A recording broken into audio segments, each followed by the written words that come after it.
Армысыздар, құрметті лайыққа лайықты каналының оқырмандары. Менің есімім Нұрсұлтан Мәуденұлы.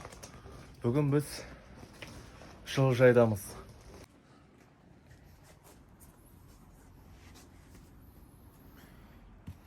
Құрметті оқырмандар, жуа саласында өзінің қыр-сыры бар. Оның әдістері бар. Сондай бір жақсы әдістердің бірі бұл жуа тұқымын, жақсы тұқымын таңдай білу.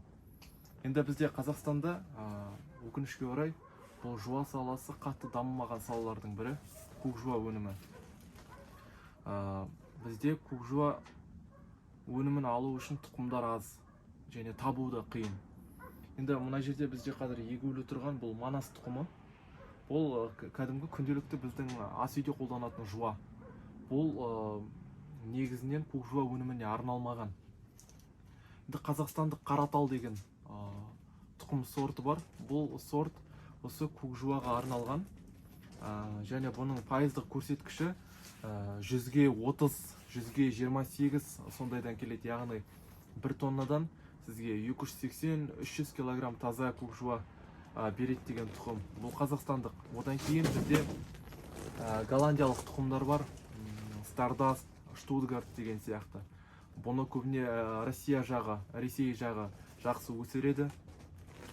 Бұны Қазақстанға алдырту өте қымбат. Бұл тұқымды алдырту өткені бұл бізге мынандай репчатый түрінде емес, қара дән түрінде келеді. Оны сіз ең алдымен диқаншыға беріп, одан осындай репчатый лук шығаруыңыз керек. Одан кейін бар оны осылай жылыжайға егіп, одан көкжуа шығарасыздар. Бұл яғни процесс ұзақ және ол тұқымның алудың өзі өте қиынға соғады.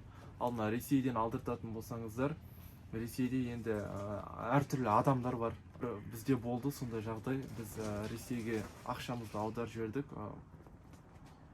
Берген ақшамызды алып, не тұқым жоқ, не соңына байланыса алмай қалып, ол адамдарды жоғалтып алдық. Енді көкжуа өсіруге арналған тұқымды қалай айырамыз?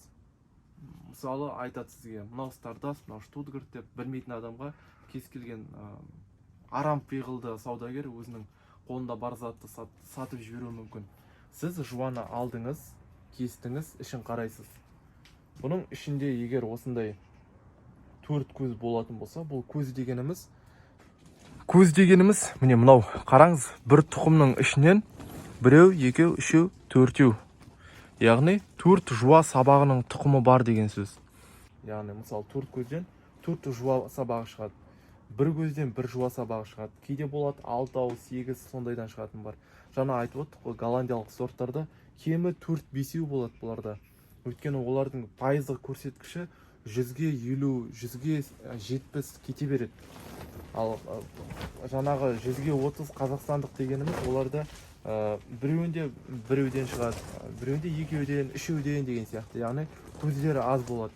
Мысалы, сіздің алған 1 тонна жуаңыздың барлығы осындай 4 көзден шығатын болса, онда сізде жақсы пайдаға шығасыз деген сөз. Яғни сіз тұқым таңдаудан қателескен жоқсыз.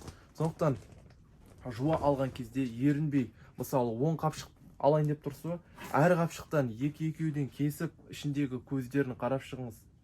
Осылай көздерін санайсыз. Одан кейін қанша жуа кестіңіз, соның барлығын қосып, көз санына бөліп, процентін өзіңіз шығарсаңыз болады.